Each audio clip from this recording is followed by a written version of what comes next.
자, 오늘은 지난주부터 계속해서 이슈가 되고 있는 반도체 관련해서 집중적으로 한번 파헤쳐 보도록 하겠습니다. 지속가능연구소 한상환 소장과 함께합니다. 어서 오세요. 예. 이렇게 이슈가 되고 있는 시점에 소장님이 계셔서 참 든든하다는 생각을 했어요. 최근에 경기 민감주에 있어서 이후에는 이제 실적이 탄탄한 성장주 중심으로 이제 시장이 조금씩 시그널을 보였지 않습니까? 그렇죠. 그러다가 필라델피아 반도체 지수가 꺾이면서 지금 삼성전자부터 우리나라에서도 기술주들의 지금 영향을 받고 있습니다. 그러는 와중에 인텔이 지난주에 또 파운드리 기업을 인수 추진 중이라는 월스트리트저널의 보도가 나왔어요. 삼성전자가 지금 또 파운드리 혈안이 되어 있는 상황 아니겠습니까? 위협이 될 수도 있다라고 자극적인 보도를 제가 봤는데 소장님 지금 이게 어느 정도 추진이 되고 있습니까? 일단 그 인텔이 그 34조 원을 베팅을 했죠. 그래서 이제 글로벌 파운드리를 인수하겠다라고 발표를 했는데 이 글로벌 파운드리라고 하는 회사는 원래 인텔의 경쟁사 AMD가 2008년에 칩 생산을 좀 분리하겠다 해서 분리시켜 놓은 회사예요. 이게 미국 회사고 그리고 이 글로벌 파운드리의 고객사가 이제 AMD, 뭐 퀄컴, 브로드컴 뭐 이런 데 한 150곳 정도 되는 곳인데 글로벌 파운드리의 시장 점유율을 놓고 보면 TSMC가 압도적인 1위고요. 그리고 삼성전자가 부동의 2위 현재. 이게 삼성전자가 TSMC를 따라잡겠다고 가려고 하는 것이고 그 다음에 이제 UMC, 글로벌 파운드리, SMIC 이 세 개가 뭐 고만고만한 3위 그룹을 형성하고 있는 거죠. 그래서 사실은 삼성전자가 글로벌 파운드리를 인수했으면 이게 원천 기술도 많이 가지고 있는 회사입니다. 그래서 인수했으면 가장 좋다라고 생각을 했었는데 인텔이 뛰어들었죠. 인텔이 지금 여기 뛰어든 이유는 바이든 행정부에서 자국 내 서플라이 체인을 갖고 가겠다라는 입장이 굉장히 강경해서 그 정책에 올라탄 겁니다. 그 정책에 올라탄 거라고 보시면 되고요. 장기적으로는 잘 모르겠습니다만 단기적으로는 그러니까 글로벌 파운드리가 삼성전자에 그렇게까지 위협이 될 거냐라고 보지는 않습니다. 왜냐하면 실제 인수를 하더라도요. 왜냐하면 글로벌 파운드리 자체가 아직 실력이 TSMC나 삼성전자만큼 오질 못해요. 여기에 7나노를 못 하는 데고요.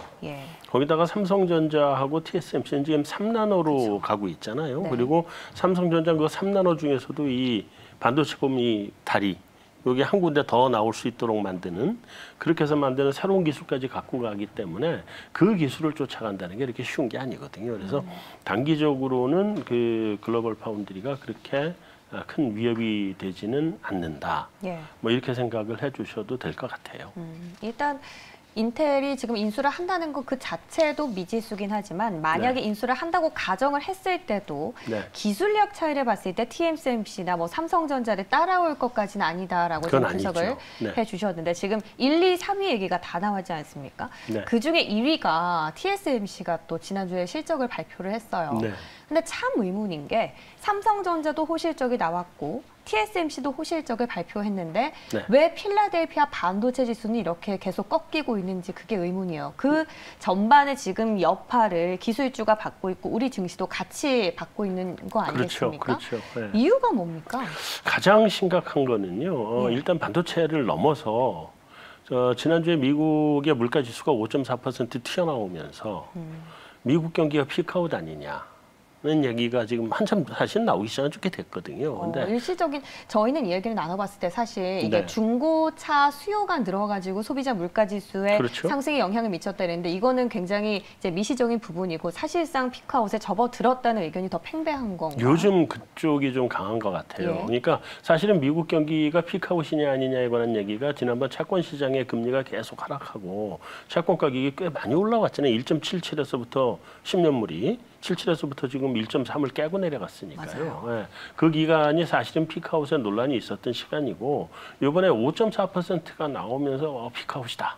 뭐 이런 얘기 나오고 이러면서 사실은 반도체도 경기 민감주거든요. 우리가 다 실적 성장주라고 생각하지만 이건 장기적으로 놓고 볼 땐 실적 성장주가 맞습니다. 근데 단기적으로는 민감주거든요. 이게 그래서 경기 민감주가 그런 면에서 이제 영향을 받는 면이 하나 없지 않아 있다 생각을 해두시고요. 두 번째는 TSMC가 2분기 호실적을 발표하고 난 이후에 컨퍼런스 콜에서 네. 3분기의 가이던스를 좀 안 좋게 얘기했어요. 그쵸. 그러니까 반도체 재고가 좀 많이 늘어나고 있고, 다음에 병목 현상이 좀 해소돼서 마무리돼 간다는 얘기를 했습니다. 그래서 이렇다는 얘기는 그럼 반도체 가격이 떨어져야 되겠네? 그러면 실적 안 좋아지겠네? 그러니까 지금 실적 좋은 것보다는 미래 실적이 안 좋아지겠네 하는 생각 때문에 다들 안 좋게 부정적인 영향을 받은 게 있고요. 다음에 여기에 대해서 이제 또 중요한 게 중국이 그 암호화폐 채굴을 금지했잖아요. 네. 근데 암호화폐 채굴을 금지하다 보니까 여기서 이제 문제가 생긴 게 AMD, 엔비디아 이런 거 이게 암호화폐 채굴을 하려면 거기에 고성능, 고사양의 반도체가 굉장히 많이 들어가야 되는 것 같은데 그쪽에 대한 수요가 꺾이는 거 아니냐 하면서 AMD, 엔비디아 이런 데 주가가 지금 급락을 하고요. 전반적으로 약세를 보이고 있거든요. 그래서 그런 면에서 보면 반도체 쪽에서는 아무래도 이번엔 좀 쉬어가는 국면이 길어질 수 있겠다라고 생각을 하셔야 될 것 같고요. 네. 다만 한 가지 희망적인 뉴스는 반도체는 좀 안 좋지만 자동차 반도체 부족 사태는 3분기로 끝나가는 것 같아요. 네. 이번에 그게 TSMC에서 그 얘기를 해줬거든요. 그래서 TSMC가 또 자동차 반도체를 제일 많이 만드니까 그 이제 부족 사태가 끝나간다는 얘기는 우리나라 자동차 산업의 이제 수출이 본격화될 거냐 아니냐에 대해서도 좀 볼 수 있고, 다음에 또 한 가지는 중고차 가격이 지금 천정부지잖아요. 그게 물가잖아요. 근데 네. 신차가 나오기 시작하면 중고차 가격은 떨어질 거다. 그러면 이게 전부 다 지금 물가 때문에 겁나서 다 안전자산으로 피해 있는 상태거든요. 경기 피크업보다도 안전자산 쪽으로 피해 있는 게 앞으로 어떻게 갈지 모르니까 그 영향이 훨씬 더 큰 상황인데 신차가 나와서 중고차 값이 떨어진다 그러면 다시금 성장을 향해서 또 주가도 달리고 성장도 좋은 여건이 또 올 것 같기도 하고요. 네. 또 실적주 시즌으로 넘어갈 수 있을 것 같기도 하고 시장에 대해서 이렇게 부정적으로만 볼 일은 아닌 것 같습니다.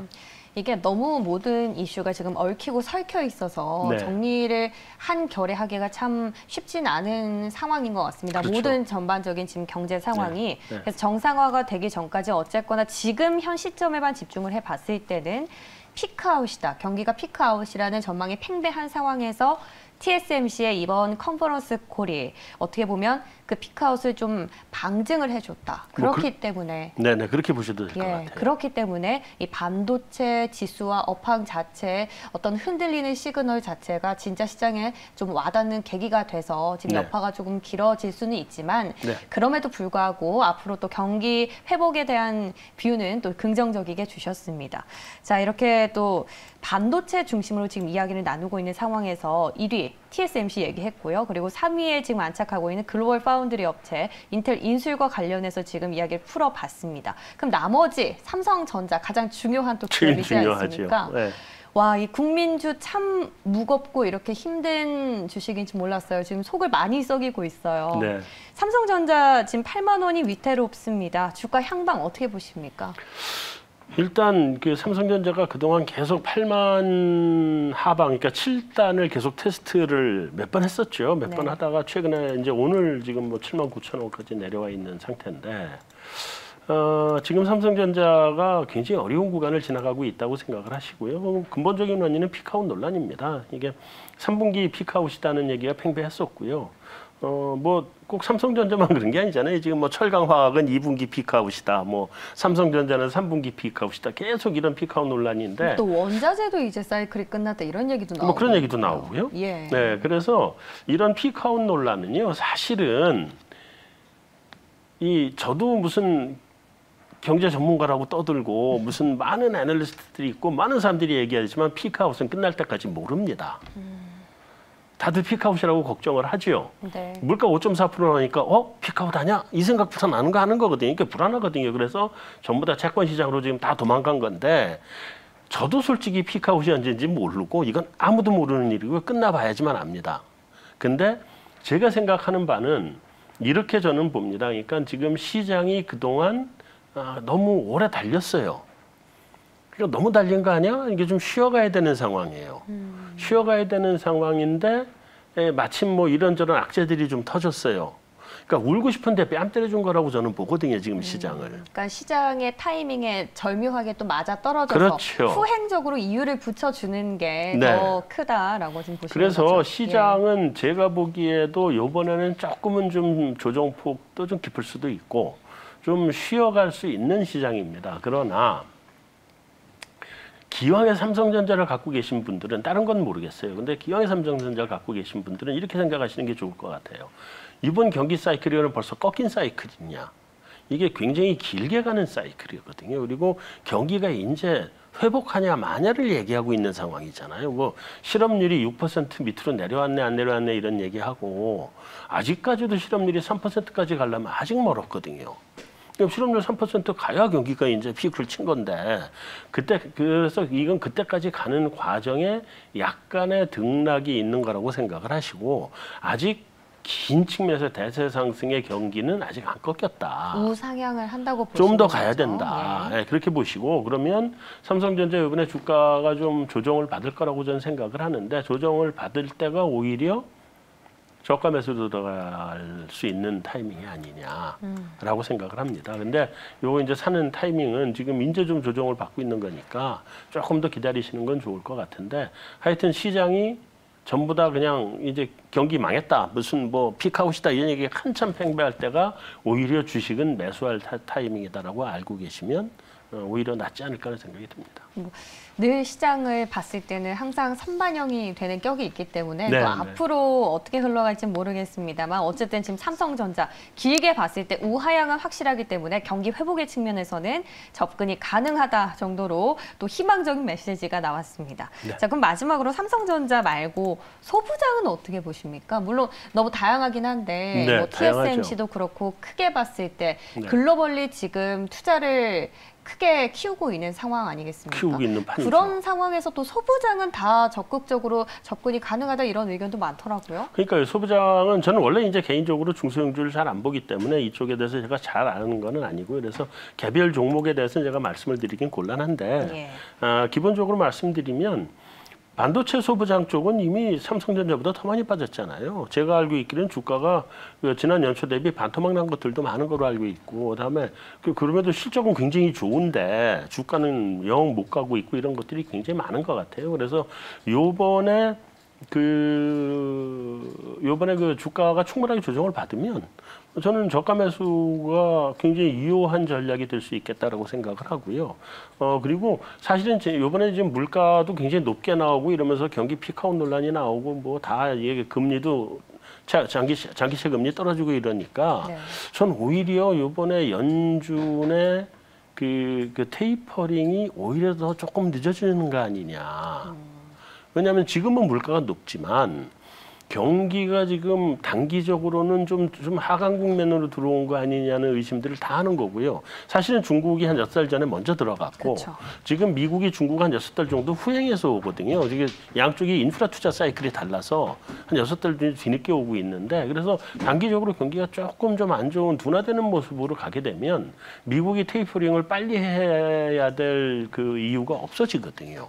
그래서 오히려 테이퍼링은 전 사실은 올해 말 정도를 생각을 했는데 내년 초 정도로 늦춰지는 거 아니냐라고 생각해 볼 수도 있을 것 같아요. 지금 우리나라도 마찬가지 아니겠습니까? 한국은행도 지금 기준금리를 올린다고 했는데 코로나19란 변수 때문에 지금 못 올릴 것 같아요. 종잡을 수가 없는 상황처럼. 저는 원래 8월 인상을 생각을 했는데 이게 네네. 10월 인상 정도로 늦춰지는 거 아니냐는 생각이 들거든요. 그렇다는 얘기는 주식시장에 있어서의 여건은 오히려 지금 더 좋은 쪽으로 갈 가능성이 크다. 지금은 어렵지만. 네. 지금은 이렇게 보시면 될 것 같아요. 경기 피크아웃도 생각하지 마시고 아무 생각하지 마시고 오히려 불확실성이 커진 정도다. 이게 다들 무서워서 채권으로 도망간 시장이다. 불확실성이 커지니까. 뭐 그런 정도고요. 이런 불확실성 안개가 걷히고 나면 그러고 나면 새롭게 시장은 전열을 가다듬고 또다시 달릴 거라고 저는 생각을 하기 때문에 너무 그렇게까지 걱정은 안 하셔도 될 것 같습니다.